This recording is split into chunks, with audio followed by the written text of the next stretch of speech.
Welcome back to the Automation Podcast. My name is Shawn, and this week on the show, I sit down with John Gardner to talk about his brand new book, Manufacture Local. I read this book over my vacation. I thought it was awesome. It's not too long, which is great. Sometimes when books are 400 pages or 350 pages, it's a real commitment. And I really enjoyed reading this book. He put a lot of facts in it, a lot of personal stories in it from his own experience as a U.S. manufacturer. But I do want to mention that in this show, we're going to talk about our opinions.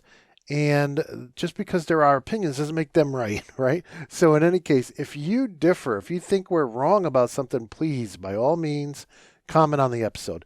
And with that, let me just go right into this week's episode of the Automation Podcast with John Gardner talking about his new book, Manufacture Local. John, welcome back to the show. Really appreciate you coming on to talk about your new book. I read it while I was on vacation, and man, I am such a fan. Next time I see you, or when I finally get to meet you in person, I will definitely be bringing this with me to get a signed copy. But before we jump into your excellent book, which is I just found so amazing. Before we jump Thank into it, you. though, for those people who maybe have not watched the show before, could you introduce yourself? Tell people who you are. Okay, yeah, I'm John Gardner.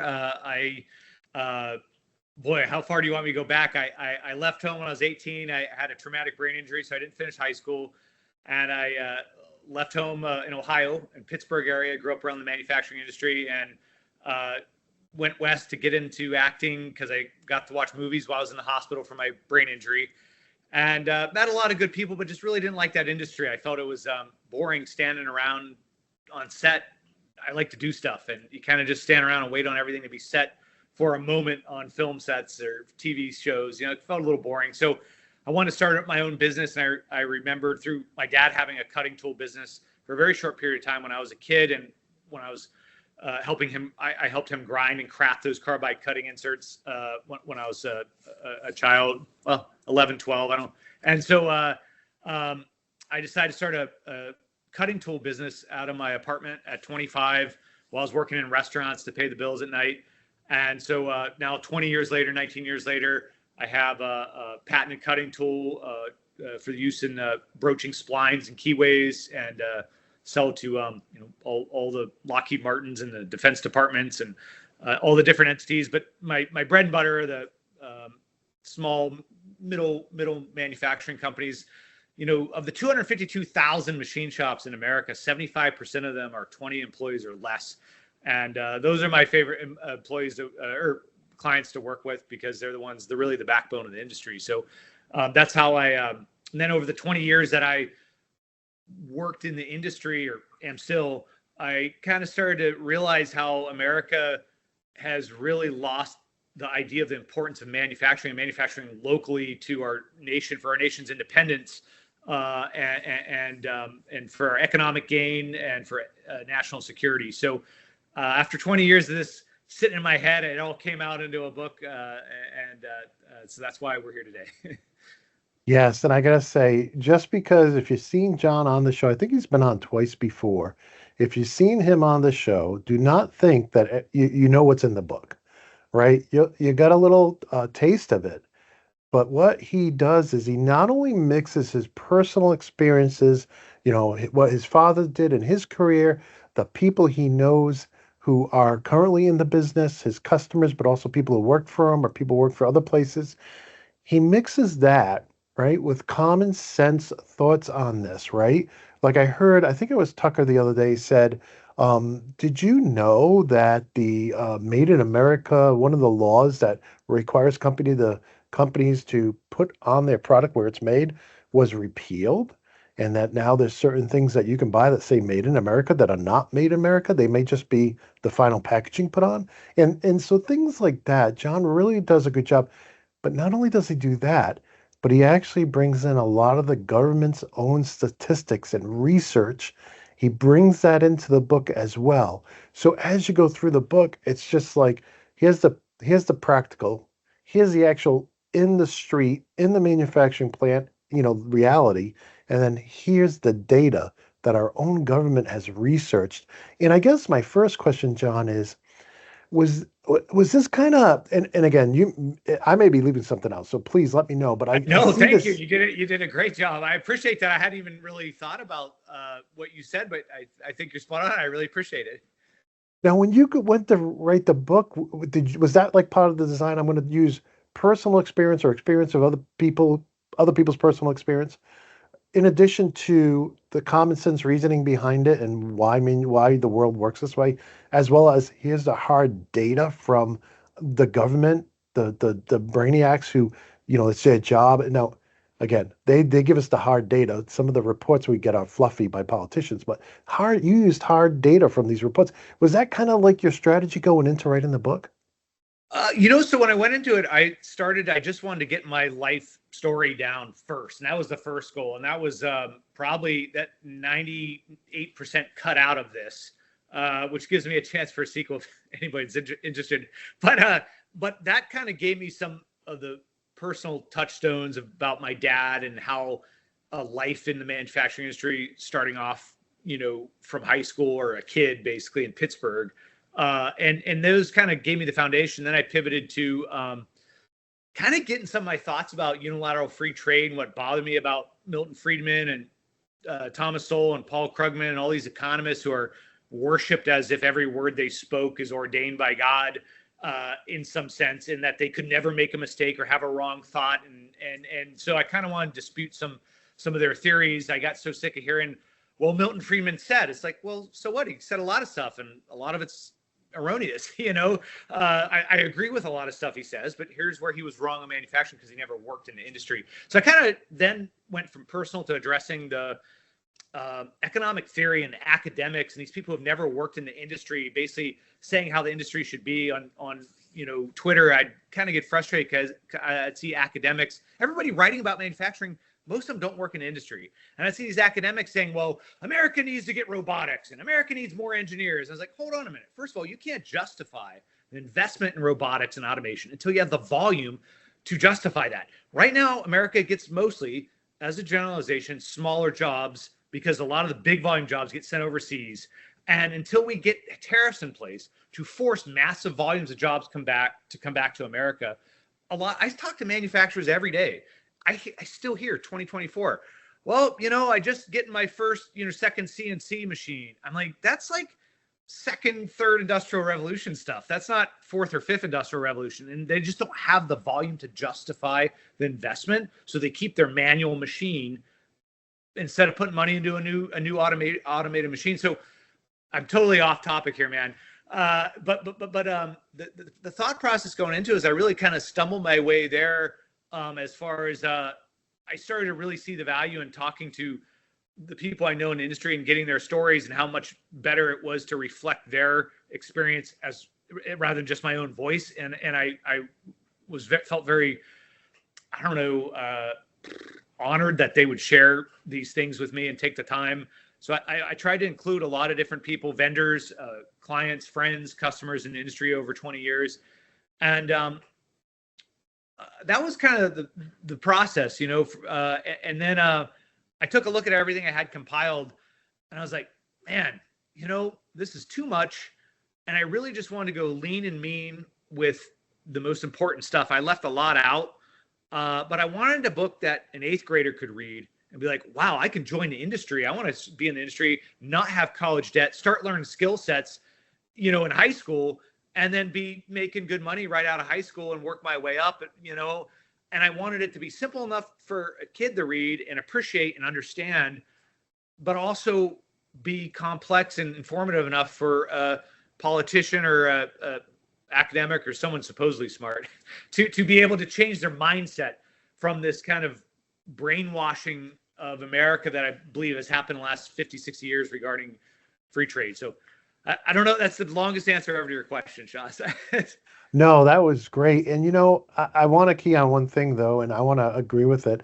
I follow a lot of people, and I follow a lot of smart people because I'm still learning. I'm closer to 60 than 50, and I'm still learning every day. And I don't think there'll be a day in my life I don't learn. And I try not to be I never want to come off as a know-it-all because I don't, right? And all my knowledge I have came from somebody else. Somebody taught me something, and I still learn today from people. It's awesome. But I think when you're a Milton Friedman or you're a Patrick Byrne, or you're a, one of these big guys who is constantly, very smart. I'm doing great, and I think it's easy to think every idea you have is right. And while those people have lots of great Thomas Sowell, they have lots of great Great ideas. stuff. I agree with Yes, 90% of what they say. yeah. Yeah. Not everything they say, because until you work in manufacturing, I think the audience will really, and you do a good job of this in your book. Like, I was having like flashbacks to when I first got into manufacturing, right? So as a technical expert trying to help people apply technical products in manufacturing and other industries, trying to explain to them how they get to work, I would learn their applications, right? So I would learn how they were making soda and bottling it. I would learn how they were making plastic, how they were, you know, um, pumping fresh water to homes, how they were, doing different things. And, it was just great going from site to site to site, learning so much about how all these different things happen. But one of the things I found is when I would try to explain it to people like uncles and aunts and parents and siblings, no idea, because none of them worked in manufacturing. So they're like, everything's made in China. It's like, dude, you pass 5 manufacturing plants on one street alone on your way home from work. What do you mean everything's made overseas? There's all these plants. I visit them all the time. Yeah. They're making stuff all around you, and it's like, yeah, we all know the high volume stuff may go somewhere else, not because of loopholes and laws that allow importers to import lots of stuff, but while we can't export lots of stuff. But I won't get into that. I don't want to go down that road until we talk about it in the book. But long story short, I think you really hit on the fact that people outside of, even smart people outside of manufacturing, have no clue about manufacturing. And I think you did a great job of explaining that to the layman. Like I said, I was having flashbacks. But could you kind of, I mean, this is, you were really frustrated, especially working with some of like the Small Business Association. Can you talk about that a little bit, how you find that a lot of the people making the policy, passing the laws, making proclamations about how we should go, how they just have no clue? They have no clue. And it's really sad, for our country that people don't understand the foundation of all economy is having a product made and selling it, period. 80% of global trade is based on products, 20% is based on service. All, Elon Musk did he said, in his words, do the thought experiment. If you're on an island and you have a pallet of cash or a pallet of food, the product wins. Like, so the foundation of economy is having something tangible to trade. And so, being able to produce that is very powerful for a nation and provides independence for that nation. And if you can't, then you're reliant on other nations, and that is not a sovereign or safe nation. So back to your original question about, I say all that about sovereignty and safety because, the defense industrial base is in a very vulnerable state with significant amounts of our defense industrial base supplies coming from overseas, a lot of times adversarial nations like China. So one of my experiences was where when COVID hit, I had supplied many branches of the U.S. military, Navy, Air Force, Army, a lot of Navy with my product over the years. And in 2020, when COVID hit, I got a letter saying that you're an essential service to the U.S. Naval Nuclear Propulsion Program, and you're not allowed to shut down. And I was like, wow, that's kind of cool. That made me feel that's kind of cool. I didn't know I was doing that. And then, so when my sales dropped by 60% when COVID hit, and in the ensuing months, and all of a sudden, I was like, I need a loan. I need a business loan, and they hadn't really formulated the PPP, which really didn't help business owners with working capital. It was more just to pay employees with some stuff, and it helped a little bit. It was kind of a stopgap emergency thing, and the idle loan hadn't really been available yet. So I was hitting up all the things I could do, and I brought this letter and all the, I have pretty good numbers, and bankers just didn't understand manufacturing, and they're all terrified to lend. I'm like, does this letter mean anything? I supply the defense industrial base. They told me I'm not allowed to shut down. Like, it's your fault if I shut down. And the quote, and I remember it because I felt like I kind of punched in the stomach. You know what? You hear somebody say something, you have a physical reaction to it. The banker's like, well, we'd rather lend to something normal like a Taco Bell. And that's a quote. And that was really resonating with me, is that they don't understand it. And how sad of our Pentagon, our Defense Department, where that they don't put any importance on helping the businesses that they demand stay in business, and that they relegate them to being treated the same as every other business in the Small Business Association. And they don't understand the number that 75% of the 252,000 manufacturing companies out there are 20 employees or less. Yet the SBA classifies a small business as 500 employees or less. Think about that for a second. So I heard from the SBA verbatim several times that they don't even like to lend to smaller companies that only want like a $500,000 loan, because they have to do the same amount of work, the same amount of due diligence as they would for a larger company. So that loophole where the SBA classifies a small business as 500 employees, does 500 employees sound like a small business to you? 500 W-2 employees? That's not small business, especially in the age of email and AI. You know what I mean? So the SBA gives the loophole to banks to be able to lend to the upper crust and really ignore their mandate to help the smaller people. And that, in my opinion, really affects the defense industrial base at the end of the day, because 75% of the 252,000 manufacturing companies are 20 employees or less.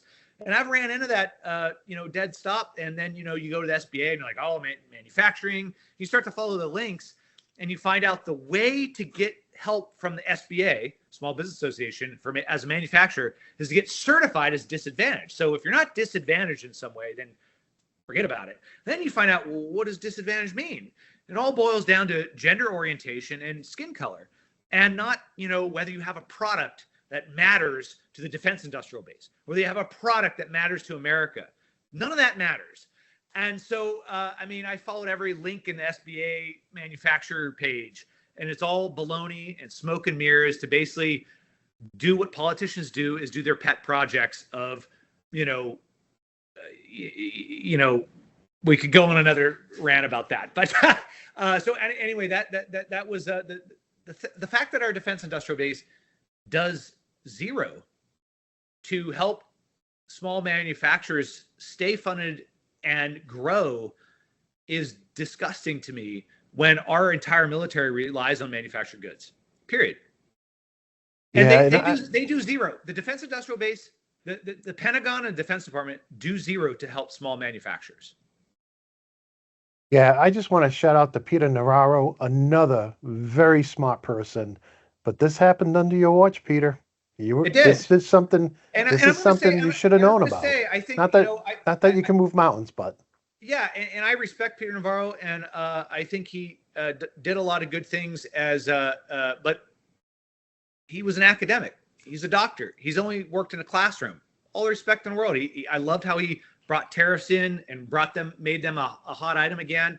But he never worked in the industry, and not that you have to be able to contribute, but I think that these politician and academic types need to start consulting with people from the industry beyond just the CEOs. I'd see, President Trump meeting with the CEO of John Deere. I'm like, dude, the guy went to college. He never ran a mill making anything. He never, meet with the guys that run these smaller machine shops, and you'll meet the smartest people in the world who could tell you how you can help them.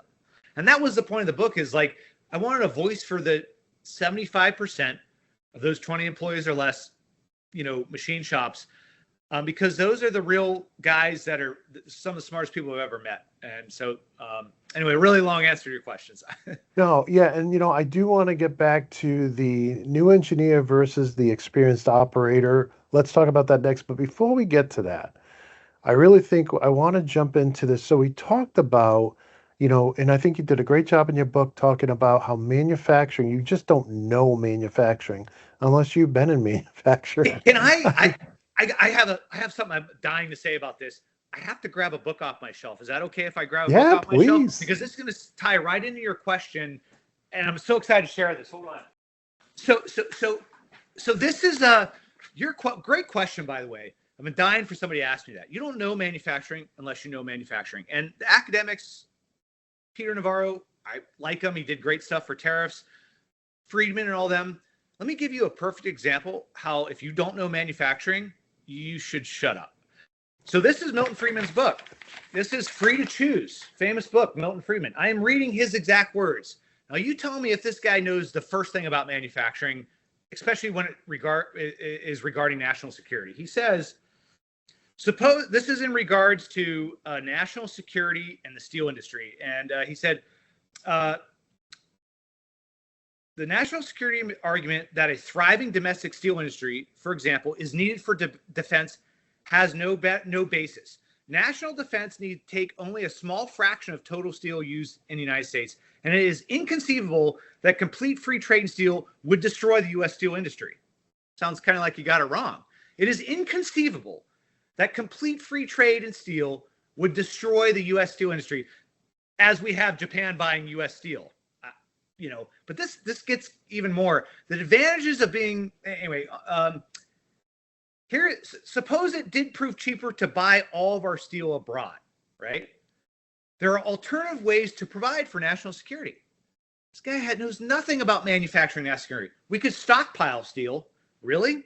Are you going to stockpile 4140 or 4340? Are you going to stockpile 30 Rockwell 4140 or 53 Rockwell 4140? Are you going to do 303 stainless or 304 stainless? Are you going to do 1018 or are you going to do titanium? Are you going to stockpile round bars at a 1/4 inch or round bars at an inch? I mean, you have to be a damn fool to think this makes any sense. I mean, so we could stockpile steel. That is easy. Oh, it's easy. It's easy. We'll stockpile steel. We're going to do large chunks of steel this big. And here's what he doesn't understand. When you move steel production off, the secondary industries follow because they need to be physically near it. So the secondary industries like black oxide, heat treat, machining to take steel and turn it down into the shapes you need, they don't stay here and we just get steel from overseas. They're going to go there. So let me finish this up. And there are alternative ways to provide for national security. We could stockpile steel. That is easy, since steel takes relatively little space and is not perishable. Okay. We could maintain some steel plants in mothballs, the way we maintain ships, to go into production in case of need. Now let's get this right.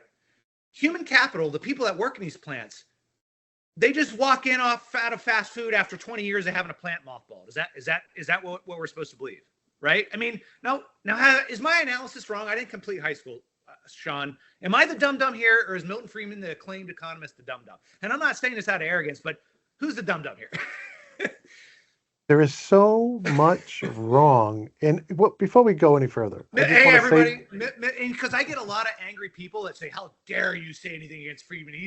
So everybody, Milton Friedman, the genius, prove me wrong that we shouldn't manufacture local. Now, before we go any further, I do want to say to the audience, there are 8 billion of us on this planet. We all have our own opinions. Yeah. I totally want you guys to comment in and share your opinions on this episode wherever you're watching it. On some of the smaller platforms, I may not see it.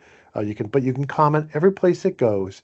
And I definitely, if you feel strongly that we got something wrong, let us know. But I want to switch back to what you just said. People, the biggest thing is the people in our industry, they have to do their job. It's a practice. Like a doctor has to do surgery. He doesn't mothball a doctor and pull a doctor out to operate on somebody. You know what I mean? Like, you don't mothball a lawyer and bring him on for trial after 5 years in mothballs. The manufacturing industry is something you have to do in practice. And the human capital, us, the people, the machinists, the engineers, they have to do it across many different mediums to be experts at what they do. And what he says there, to me, shows he does not have any understanding of the manufacturing industry and what it takes. And he hurt America's national security, in my opinion, with his words. So that's my opinion. And I respect everybody else's opinion, but prove me wrong. And I think plenty of people have argued for Friedman over the last 50 years.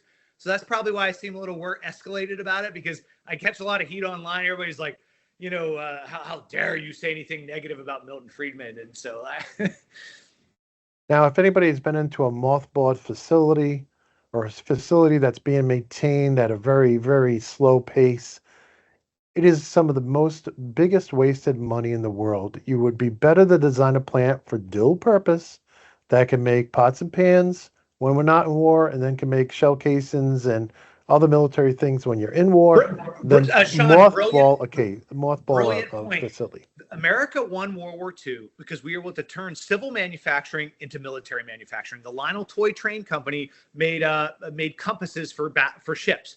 Singer sewing machines. My wife still has one. They went from making sewing machines to bomb sites. On and on and on. All these companies turned from civil. So a nation that is truly independent and secure has a strong civil manufacturing that could be turned military if necessary. Not no civil, and then all of a sudden you have to ramp up for war. And I didn't mean to interrupt you again, but that is just a great point you made. Yeah, and I just want to agree with what you just read. He was so wrong about that in so many levels. We could probably spend a day just talking about that one statement he made or that one paragraph. How and I'm sure there's probably some audience members too, and they're like, "What was he thinking? Does he live in reality?" But I do want to move over to something that you talked about in the book that I thought was very, very interesting. And you go through the book and you talk about this, and we just touched on it. But I've heard all growing up. I'm an '80s kid. I grew up in the '70s and '80s. Got married in the late '80s. Graduated college in the late '80s. Um, you know, we were always told we're moving to a service economy. But one of the things you do in your book is you point out, just like you did with your Elon Musk living on an island scenario, and I want you to comment on this. If you are a service only economy, then you are a third world nation. And I'm kind of paraphrasing what you're saying. Could you, for maybe somebody who hasn't read the book yet, could you drive home that thought a little bit more? Yeah, 80% of global trade is based on products and goods. Services are reliant on manufactured goods. You look at a house, like a realtor and a banker and a title company, they make the money and serve the servicing of a house sale. But the product, they're reliant on the product, the house, which has so many inputs. Concrete and the tools to make the concrete and the tools, so they're reliant on a product. And if you embrace a service economy, then you are embracing reliance on those who make the products. If you're a barista and you're going to have a coffee shop, your service business is reliant on the product of coffee beans and the mechanisms of an espresso machine. Services are reliant on products, period. No matter what any economist or academic says, they are reliant on products to be sold. And so no nation led by smart people that want to have a nation embrace reliance on other nations because history for 10,000 years has shown war is the most constant state of civilization, and you'll be attacked. So I think that in our embrace of free trade and service economy, and the term post-industrial is used as if that is a positive thing. If you're a post-industrial economy, it means you're a pre-industrial economy. It means you don't have the manufacturing capacity to make what you need. So you have to rely on other people. These words have been kind of thrown around as if they're positive things, but if you look at the common sense behind them, they're not positive. And that's what I try to illuminate in my book. And I know a lot of people are thinking, well, but what about food? I mean, a single farmer can farm a lot of acres, and then a lot of people get to eat that product. And that's true. But most people don't eat the raw food. I mean, we all like a nice fresh apple or carrots, but a lot of times, and you can get all that locally too, which is nice, but most of it, but a lot of times that goes into a product that is either canned or it's put into a recipe and made something. Most people today, they're not buying the raw product. So there's a lot of people doing all those things. And I just to kind of drive this home, and you do it in the book. If you are a service economy and you make anything, you don't make anything, right? How could you ever, like, you are at the mercy of everybody else for everything?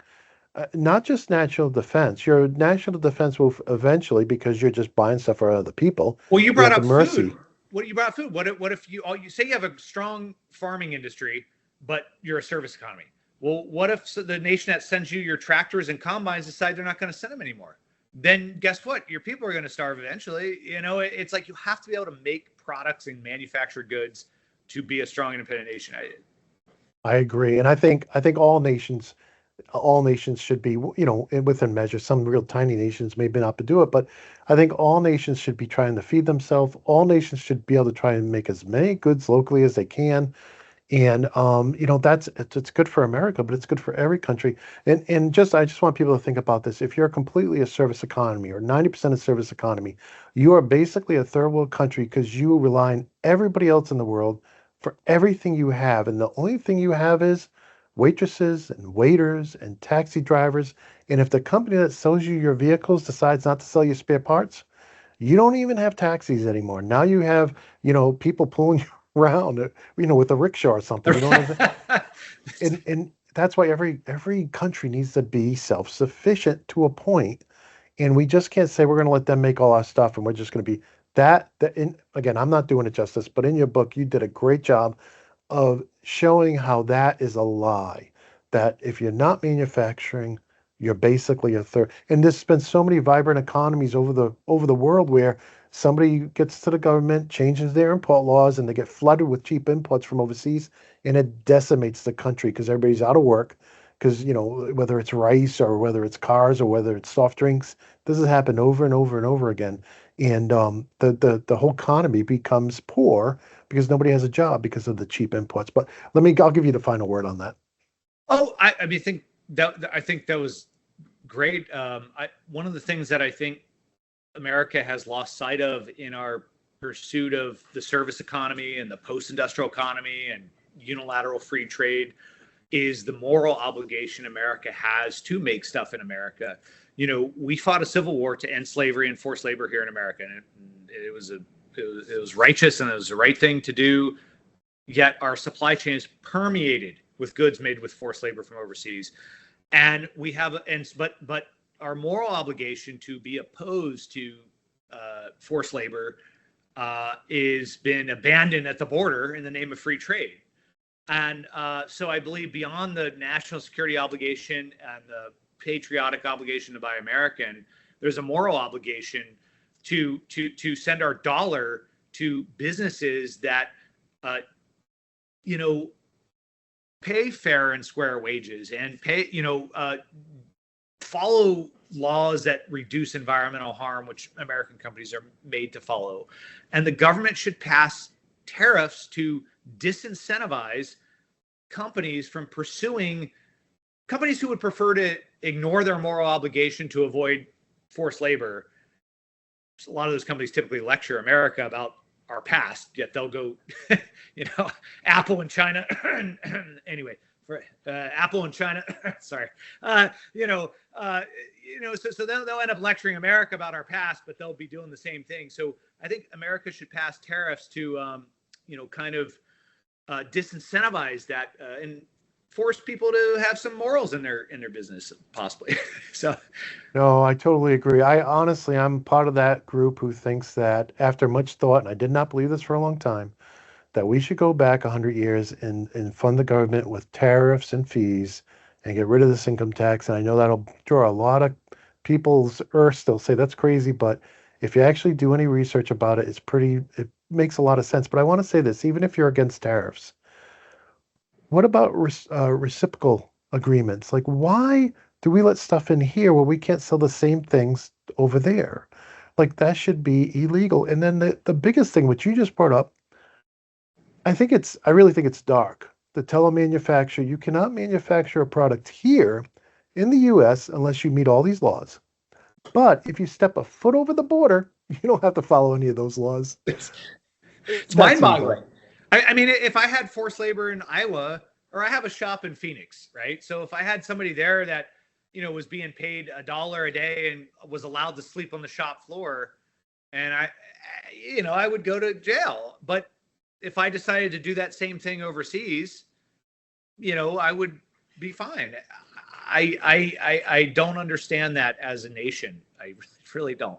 So there's been a lot of I guess this is not my favorite saying, but a lot of lipstick has been put on a pig. There's been some really bad policies that have been dressed up, given a perm, but at the bottom of it, they're really bad. I think that the one that has been given a lipstick and a perm the most is tariffs are a tax on American. That's a lie. And anybody Complete watching lie. that says, well, I don't believe in tariffs, you're lying to yourself. Go look in the mirror. You're lying to yourself if you say it's a tax on Americans. You want to know why? Because Americans can buy American if they want to avoid the tax. Go buy American. You can 100% avoid it. And they never mention that in their anti-tariff arguments. They didn't, they just never mention it. Like, buy American. And that's the goal of tariffs, is to promote people buying American. That's the point of them. so they completely avoid the whole point of it when people just say, oh, tariffs are a tax on Americans. And I think, because we have offshored so heavily, I do think that there will be a little period of pain, but I think that that'll ultimately lead to a lot more manufacturers getting the volumes they need to invest in robotics and automation, to then where American manufacturers can lower their prices because they'll be benefiting from economy of scale. And economy of scale and increasing returns is the economic theory that I don't hear any economists talking about. When a manufacturer has 1 million parts to make, the per part price goes way down. When he has 100 and 150 pieces, it goes way up. And so that's why American manufacturers tend to have higher prices. They don't get massive runs like that, So I think that lie that tariffs are a tax on Americans. Also, the people most opposed to tariffs are the ones that also want income tax and sales tax to go away. So, I believe in small government, but how are you going to fund the government? And they're the ones that also never account for the fact that for the first 140 years of America's existence, America funded itself, the federal government, with tariffs. Look it up, everybody. 1786 to 1926, 120 years of tariffs funded the American government, other than a few months where we passed the income tax during the Civil War and everybody got mad about it. But then all of a sudden, the federal funding system that the founding fathers designed, which took the tax burden off the citizen and put it on, foreign goods coming in here to then promote domestic manufacturing, has been turned on its head 180 degrees to where the tax burden's solely on the system. Instead of an external revenue service, we have an internal revenue system. And if I go to jail, if I do something wrong on my personal tax return, I could go to jail. Yet these foreign manufacturers cheat, lie, steal, chill. There's no enforcement on them. There's no external revenue service system to target them and hold them to the laws that the trade agreements that they agree to. Why? It's easier to target the low-hanging fruit of citizens. Anyway, I'm going totally off topic and rambling. I'm sorry, Shawn. No, and I think you were the one talking about too. Yeah, you did a great job in this. You really filled in some holes in this for me. But how customs doesn't even check this loophole of sending small packages directly. People don't realize, but a company can sell $1 billion worth of product in America and avoid all of the tariffs. Go ahead. You're talking about the de minimis law, de minimis loophole. It is so wrong of a law. And I'll just tell you about de minimis, meant a minimal value. And it basically was put in place, I think, in the 30s, where when Americans would travel overseas and they wanted to ship something back home to their relatives, we didn't want to charge them a customs fee. So we could say, okay, under $4, if you ship something under $4, we're not going to charge anything, right? So I think it was when NAFTA came out, they raised the de minimis value of it was around $5 to $200. Now you look around your home in the 90s, and there wasn't a lot over $200 of your day-to-day goods. So what the de minimis law allows is anybody overseas can ship something into America, not even declare it to customs. They just say it's under this value, and it doesn't get even looked at by customs. It just flies right through. So then during the Obama administration, I think it was 2014, they raised the de minimis level from $200 to $800. Now, mind you, the average of all other nations in the world is I think $11 or $18, extremely low. We raised ours to $800. Now, you look around your home again, how many items are under $800? That means anything declared of value less than $800 can come in without any custom oversight. And that's how a lot of fentanyl and counterfeit goods are coming in America, because we didn't even look at those boxes. and it puts the responsibility on the shipper, who could be a communist Chinese slaver, who to say, oh, they declare the value. Oh, my package is $799, doesn't get looked at. And I had an experience where I was in Florida, Miami Airport, at the office's Department of Homeland Security, getting my global entry card, and the agent, the Homeland Security agent, was a very intimidating guy, big, strong guy, and he was, that he's giving me this lecture. If you don't declare that you have over $800, we'll search your goods, we'll seize your stuff. Well, you're going to be in big trouble if you don't declare this. And I looked at him and I was like, you guys don't do that for foreign companies, though. You don't ever check their stuff out. You just check people flying in. But you don't check the millions of packages coming into our board, tens of millions of packages coming in where people just say it's under $800. And this guy, this big, huge football player looking dude, just, he's like, how do you know about that? And I was like, I follow trade law. And he's like, man, he's like, you're right. He's like, I worked at I think he said he was in Korea at a customs clearinghouse. And he said, you wouldn't even understand the millions of packages that come through there that don't even get looked at. And he kind of talked a little bit more about how nobody's got their eye on the football with goods coming in from overseas. And then he got embarrassed and passed me without any more hardship. But anyway, the de minimis law we need to be on the same average level because it gives our customs and border enforcement a chance to to enforce the laws that exist. And so anyway, that's a long answer to your to your. I just want to throw out there too, pay as you go. Me as Joe taxpayer, I don't want to pay for an importer's inspections. This should all be pay as you go. If you're importing something, you pay to have your stuff inspected by the government. Yep. The Joe taxpayer I honestly want my stuff to come from America. If you want to import the stuff you're selling me, you pay to have customs Man, inspected. I got to write that down. That's great. Good one, Shawn. I like that. There should be a fee for importers to pay for the inspection of their goods because why? Why would I? Same thing with Yeah. containers and shipping, port security. Why would I want to pay to inspect some foreign company's products they're shipping in? That should be on them. It should Brilliant. be pay as you go, right? I mean, we pay gas tax or assuming you're still driving a semi truck full of products. If you're driving it across the U.S., you're paying taxes on your fuel. That goes for the roads and bridges, we hope. Yeah, right. But why do I want to pay for the port security? That should be the importers who pay that. And and maybe when we export, the other country charges us to inspect it. Who cares? I'm cool with that. But people need to get paid for the work they do. The Joe taxpayer. Because the comments now from Customs and Border, and there's like, oh, we don't have enough personnel to inspect all these packages coming in, and self-funding. So it's like, then charge the people bringing them in. Like, why is it? Yeah, that's a great point. I like that, Shawn. I mean, there's a TSA tax when I go on a plane and get why do I still have to take my shoes off in some airports? But I'll beyond that. Let me move on. It is 2024, but I think a lot of these problems, and you do a great job in your book talking about this. And I want to, unless you want to go somewhere else, I don't want to forget to talk about the new engineer and the veteran operator, machine operator, who has just a world of knowledge. And sometimes you brought these people together, if I remember correctly, and it was like it just freed them when they could actually work together to solve problems instead of just saying has to meet this spec. And I think you were talking to some customers like, you can't do that. It's like, where did the shavings go? It's like, I remember that. It's like they just don't disappear. This isn't a video game. Not that you said that. Let me tell you so you're referencing the chapter Make America's Engineers Great Again. And, I know we probably have a lot of engineers watching. So I want to say, for you smart ones who have experience, I have all the respect in the world for you. In my 20 years of selling a cutting tool, I've talked to tens of thousands of engineers. My dad was a mechanical engineer, and he worked his way up in a shop first, though. And so he got experience first before he learned how to design anything.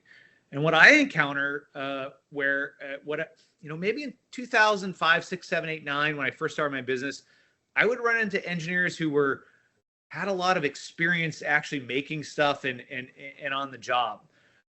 But the point of that chapter is to say our educational system, our engineering training is the problem. And that I had a guy just a month or two ago, while I was writing the book, actually, 4 months ago, I was telling him about the book I was writing, and he's like, I got my degree in engineering and I realized I didn't know how to make anything. He's like, I only had a semester of shop. He's like, I could draw anything up you wanted. I could design anything you wanted. And I realized I couldn't make it. So he's like, I went and spent a couple years in a machine shop, just start off at the grunt level, learning how to make automotive parts or aerospace parts, the difference between mil spec and aerospec, and learning about like what actually goes into it on a machine level in production versus prototyping and all that.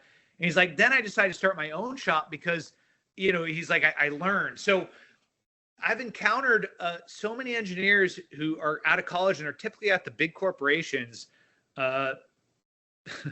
SpaceX hires some really nice young guys that don't know diddly about making something. They could draw something that will go to the moon, but they're making it, and so just to give you a simple example that's in my book is I make a cutting tool that makes a keyway. Well, so a slot, right? So I'll have engineers, our inserts, the insert that cuts that slot. Say you want a slot that's cut, that's a 1/4 inch, right? 250 thou. The inserts that cut that are typically oversized a thousandths or two at 251 or 252 thousandths plus 1 minus 0. And the purpose of that is so the key fits in the slot that you're cutting, because key stock is typically larger than keyways, so you have to have it fit. So engineers of the past just knew this. They knew what it took because they had to start off making stuff. And they usually had shop class in high school before they got the college engineering, so they had a foundation. And that's one of the key ingredients we're missing in our educational system is shop class. But so I've had hundreds and hundreds, maybe thousands of times where, engineers from big time companies will call up and they'll say, hey, why is it a special to get a 1/4 inch insert? I'm like, well, it's not. I'm like, well, it's oversized. I'm like, yeah. And then they're like, well, we have to grind it down to make it the size you want. Like, nobody would design it a slot on 250 thousandths and design it a couple thou over so the key stock fits. And then if you have a special key slot, that means you have to have special key stock itself. And they don't understand what I'm saying. They're like, well, what do you mean? And I'm like, and I give them the simple example of go to your door and put your key in the doorway. If the key is the same size as the keyway, the slot, it won't fit. And that's why we make our inserts oversized. Oh, I have to redo my drawing, but I can't. I got to prove. Okay, well, then you got to pay for the special. And idiot mistakes like this, because of lack of experience and lack of desire to learn from the older guys that are in a shop or go down on the shop floor and talk to them, is raising the cost of American manufacturing dramatically. Yeah, and the cynic in me says it's on purpose, or at least it's because of incompetence. I mean, you think about, would you want the person designing the plumbing in your brand new house to be the guy who only patches leaks? That guy's not, if only does go around and patches leaks, do you think he has the capability to design a complete system? I mean, or the architect that designs the whole house, designing the plumbing system and building it and patching the leaks, vice versa. It's either way. The guys that I found that know the most in the industry are the guys with the most breadth of experience. Like the guys who start off on a floor on several machines, then they got certified in CAD, and then they started gear design, and they have that massive broad experience. I didn't mean to cut you off there. Sorry.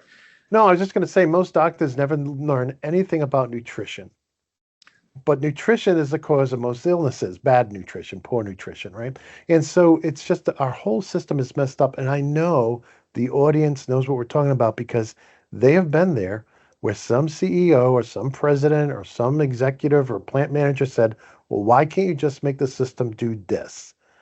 And I used to reply to that. Yeah, and why don't you, I heard you wanted a Ferrari. Why don't you just go make one in your backyard? Right? I mean, that's what you're asking me to do. You're asking me to make the thing do something that is either going to cost you millions of dollars or is completely impractical. When there's a simpler way, a better way, and that's, I think you really drew this out in the book where you talk about, this is the 3D printer generation where they're not thinking about what it takes to actually make things. Yeah. Design for manufacturability, 90% of cost is in design for manufacturability. And I think, my dad said, after he worked in shops, he did go to get an engineering degree, mechanical engineering degree at, I think, Penn State. And then he got a job at a engineering firm in Newark. And I asked him, and I think I put this in the book, that he said he learned everything he knew. He didn't even know how to tolerance a print until he went, and all the guys at the engineering firm trained him on, here's how you tolerance a blueprint. Here's how what you do. Here's how you be an engineer. My dad said he learned 95% of what he knows about engineering from that older generation. But he had an open mind to learning. And a lot of times you'll get these young engineers and they have a piece of paper, says they're an engineer and they know everything and they can make it look real pretty on a, SolidWorks model on a computer. But then when you point out, well, you designed it without a relief, so how are you going to manufacture this? The cost just went up 20 times. To everybody listening, I have all the respect in the world for engineers with experience. My engineering manager, who I think is the smartest guy I've ever met, other than my dad, is he was on a lathe at 18 years old in a shop, had 3 kids by the time he was 21, worked his way up learning machine after machine, learning AutoCAD at night, and then he became the engineering manager of a 55-man aerospace machine shop in Phoenix doing military stuff, F-35 programs, smartest guy I know. He learned everything he knew through the practice, not the school. And I think it boils down to our educational system starting in junior high. That's I don't blame the people, although they frustrate me when I have to use terms like, you need a clearance because our tool is in a Harry Potter one that magically evaporates the material it's cutting. You have to have a clearance, and they don't understand it, well, why can't you just make it go, the material go away? You have to have a clearance, dude. But it's really the educational system that's fault. And that goes back to the academics, and the economists, and the politicians who don't understand the value of our industry and what we need to sustain it. And we need a sustained pipeline of talent to keep our great industry going. Yeah, and again, it's not the people. We hired an engineer, not my company, but a company I worked for. We hired somebody out of college, smart kid, who had a computer degree. He comes in first day, look, we're really busy. Probably take us a few days. Can you go format all the computers in the training room, reinstall Windows, and we'll give you the software we want put on there? And he's like, I don't know how to do that. I'm like, you have a computer engineering degree. Have you ever used a computer? I mean, I was teaching my kids when they were 5 how to build their own computers. It's not that difficult, but it wasn't that. And we taught him. He was awesome, smart person. But it's the systems. It's this, I guess hardworking people don't typically become politicians because that's like they don't see that as productive, right? But if none of the people with practical knowledge ever get involved in developing curriculums at colleges or get involved in what our government is actually spending their time doing, then we're going to get the lowest of the low, the bottom of the barrel in those positions, and we're going to end up with some bad situations. And I totally agree with you. I still have, now I'm closer to 60 than 50, and I still have things I made in shop class in junior high to this day, signs with my name on it. And it's not like my kids who made a bunch of things with clay that I call it a shop of horrors. My wife has them on the windowsill. I'm like, this is the shop of horrors because they're ugly, most of them. And they're just like deformed clay. No, I made stuff like wood signs and, mailboxes and birdhouses and stuff that actually the instructor wouldn't let you make bad. They didn't want to be embarrassed when you brought it home. Right. And I totally agree with you. You made such a good point about that. And, and just so no engineers feel we're picking on them, because I know plenty of dumb machinists who don't want to learn anything new. They just want to stay on the same lathe and they'll make scrap. It doesn't matter. They'll set our tool up and not screw the set screws in. I know plenty of people. It's not a knock on. I have all the admiration in the world for engineers, especially the old school ones who have experience. So I just want to be clear about that, so nobody feels denigrated in any way. So. Yeah, and most of the people listening to this show, I got to say, and I'm not saying this to suck up to the people listening to this show. The people listening to this show are the cream of the crop. I mean, who else? I mean, an engineer, electrician, or technician who listens every week to half an hour to 45 minutes to an hour show about products from every vendor under the sun, they are the cream of. These are the top of the top of the top. So I just want to tell my audience, I think you guys are awesome. Nothing we're saying is pointed at you.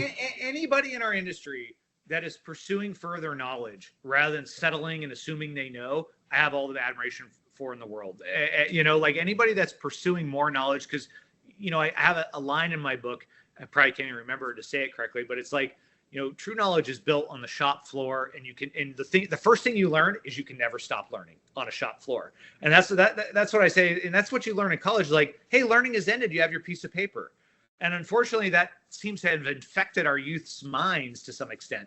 Now I'm realizing it's 2024. I started this in 2005, and I'm seeing the next generation of young engineers, and that's what I think I'm experiencing. But you never. The first thing you learn is you can never stop learning. And if you're aware of that, I have appreciation for you. Yeah, and I think one bright spot in all this is the maker scene, where young people are actually making stuff and they're learning. And they love it. And they're learning and they're loving it and they want to learn more and they want to make more. And I think that's a bright spot. Hands-on with electronics, electricity, product manufacturing, doing multiple editions of a product to get it just right, whether it's a case for your phone or a case for your computer. And, I love the modding scenes on computers where the kids are, souping them up, doing water cooling. And I won't do water cooling. My son and I got a big fight about this, but that is awesome. So there are bright spots out there for our youth. My oldest grandson, who is 15, just got into the drone program at his high school. He's all excited. He also got into pre-engineering. So there are a lot of bright spots out there. But there's also dark spots where we have, and I was never one to do this, but a lot of our youth, and including some of my grandkids, are spending 4 o'clock to 8 o'clock every day just playing the same game over and over and over again.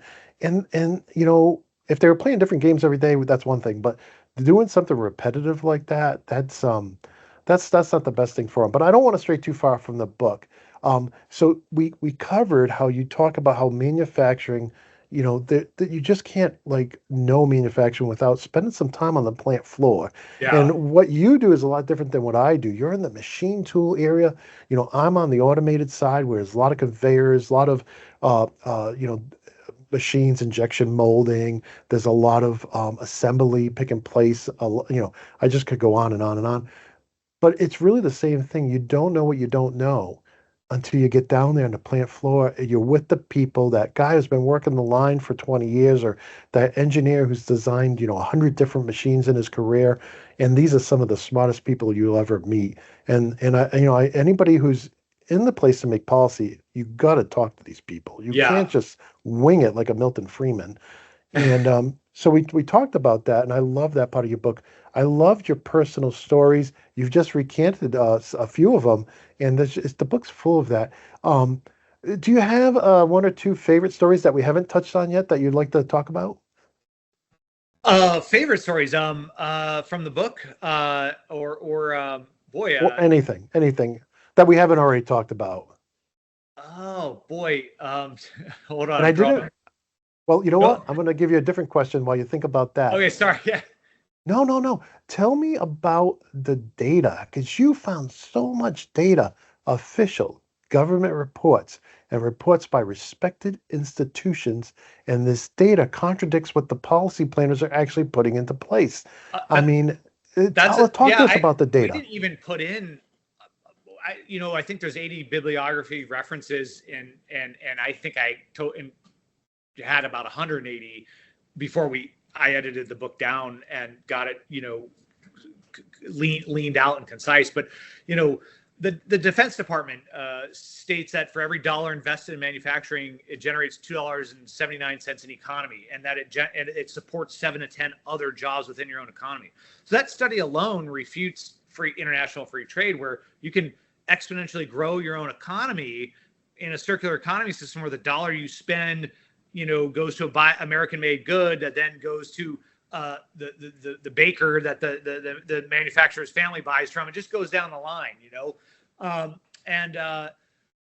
one was a big one. There was a lot of data that I found that showed the dramatic drop-off after after NAFTA in the 90s, but specifically after we gave China most favored nation status in 2000.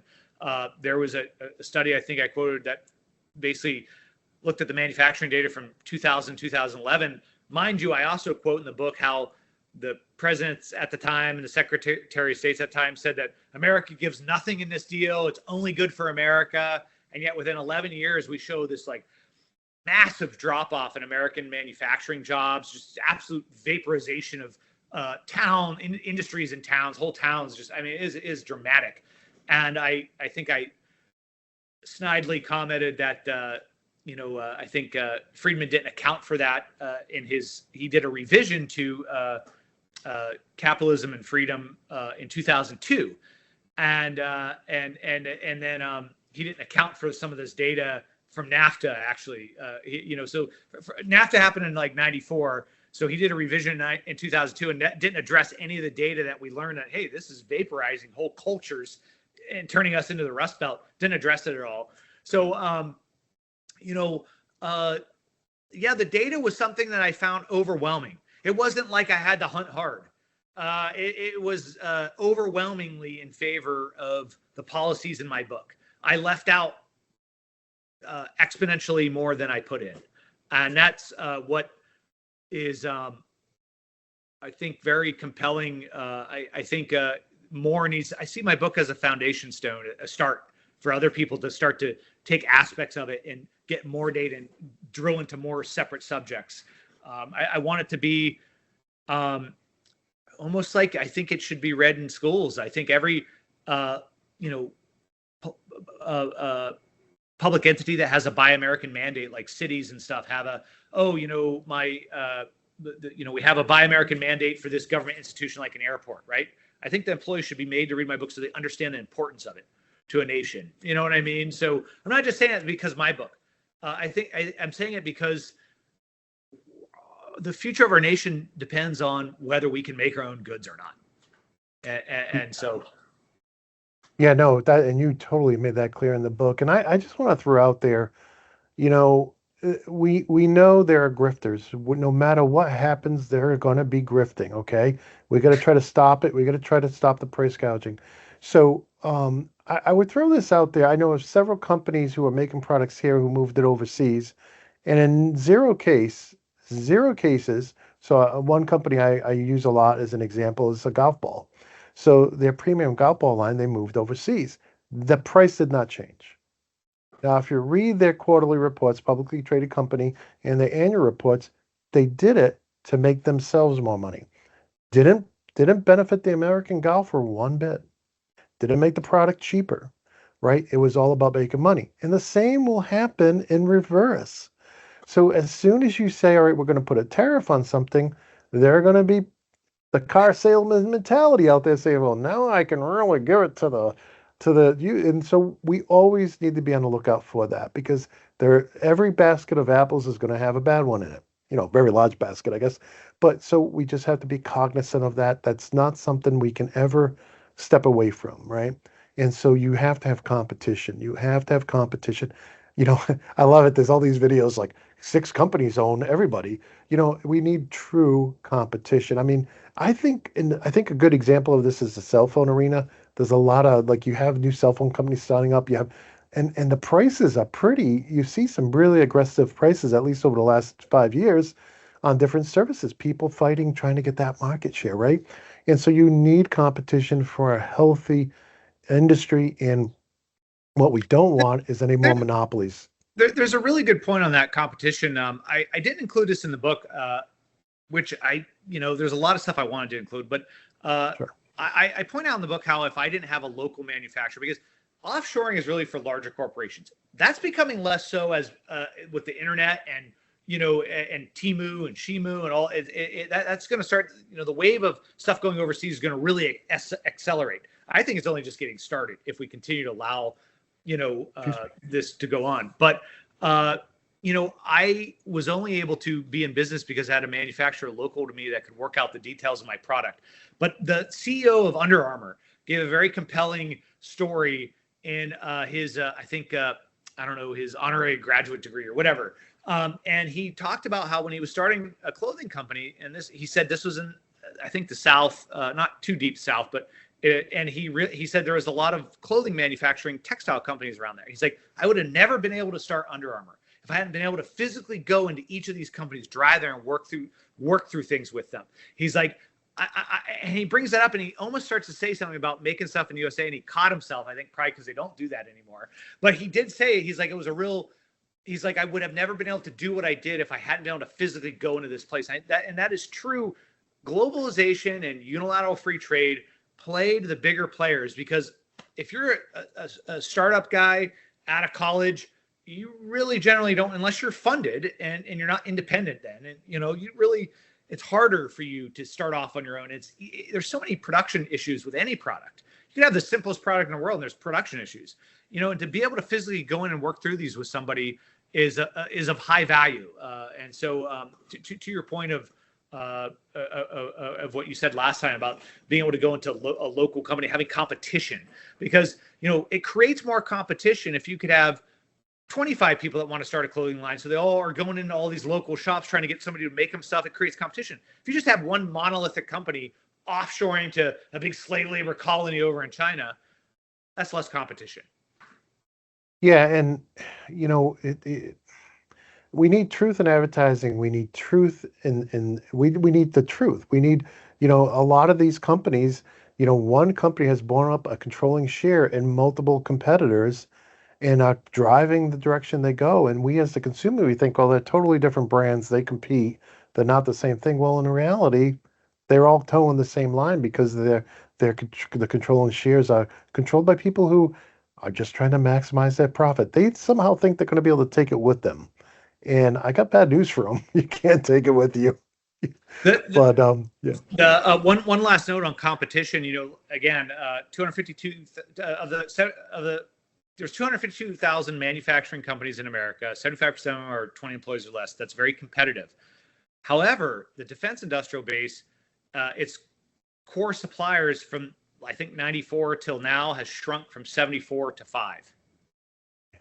So the defense industrial base, the politicians, the DoD people behind it are really steering our national security into a very, dumb place. So that small, the manufacturing industry in America represents competition with the smaller shops and in the smaller companies that can grow if they have the volume. But that needs to trickle down from the government entities. Yeah, and I can't, I just want to say to the audience, I can't impress on you enough that John did a great job with this book. It's not super long, right? It's not like 400 pages. I know, like Peter Navarro's book, I never finished it because I got halfway through and I was kind of like, got on to other things. But it's an excellent book, and I'd love to see a volume 2. But this is, I think, one of the books where you can actually use it to help educate some of the people in your family, in your business, vendors or customers you work with, because John has done the hard part. He's gone out and got all the facts and all the data. And this is kind of like a show copy for the office, but I was really tempted to get the highlighter out and just go crazy with it. But and it is available as a paperback. It is available as a PDF, ebook. It's available not just on Amazon. It's available on Walmart, and it was fighting with Amazon pricing wise to try to have some parity there. So you can. It's John believes in having it in all the places that you have good books. Bookshop.org is a good one. They're like independent bookstores. Go buy one from the Crash in Lakeland, Florida. They're a friend of mine owns that. And then Barnes and Noble, and but I consider it the book for our industry. Like you said, I wanted everybody in. I sent out packages every day full of cutting tools and inserts and that, and I put a card in there that says the book for our industry with that cover on, because I find so many people. I'd go to meetings and people are like, what do you do? And they kind of the vacant look, like I'm on the manufacturing industry. So I appreciate you defining it as an educational tool for family and friends. Yeah, no, it's great. And if anybody wants to know more about the art, like it's on the cover, he came on and he went through his art collection, and it was one of my favorite episodes. And then, of course, we had our original episode together. So if you want to get 2 more hours of time with John Gardner from CNC Broach Tours and the author of Manufacture Local, I know I have myself as a small guy and he's the big guy on the screen, but please check those previous episodes out. And so I've had you for an hour, and I don't want to keep you all day because we could talk for forever. Yeah, yeah. But is there anything we didn't talk about that you wanted to get into this episode? I think we covered it. I mean, I feel like we could talk for 4 hours, but I think we covered everything. Thanks for keeping it on the book. Okay, great. So, I think everybody knows, again, I always say this, that, these are our opinions. And we've said this in our previous two episodes as well. We expect you all, there's 8 billion of you. We expect you guys to have all have your own opinions. I love to hear them because I learn, like I tell my wife, you're sitting on the other side of the stadium. You saw an interception. I saw pass interference. We're both right from our perspective, right? And it's, we got to rely on the refs to do their job. But so we want to hear your opinions. If you guys want to come on the show and talk about your favorite book about manufacturing or automation, maybe you wrote your own book. We did have the author of the Book of Code Sys on. That was a great episode. A lot of people love that. So we'd love to have you on. Just contact me directly because I'm the only one at Insights in Automation. But John, I just want to thank you again for coming on the show, and thank you for writing Thanks for this having book. me. Thanks for having me, Shawn. I always love talking to you. Like that episode with the artwork that we talked. That was one of my favorite times ever. I've watched that a couple times since then. That was really fun. Well, I hope you enjoyed that episode. And I want to thank John for not only coming on the show to talk about his new book, but also sponsoring this episode so it would be completely ad-free. So please, if you get a chance, go out and grab a copy of his book. You don't have to get the hard copy like I did for $27. You can get it for much less by either getting the paperback or the ebook. But please, show your support to John. If we could sell 50 copies here to cover his cost to sponsor this episode, I would greatly appreciate it. It takes me unbelievably, it takes 4 to 8 hours to produce every episode. This one took at least 2 hours to edit. I just finished doing that. So any support you could give our vendors who come on the show, I'd greatly appreciate it. I also want to wish you all good health and happiness. I hope you have a great week. And until next time, my friends, peace.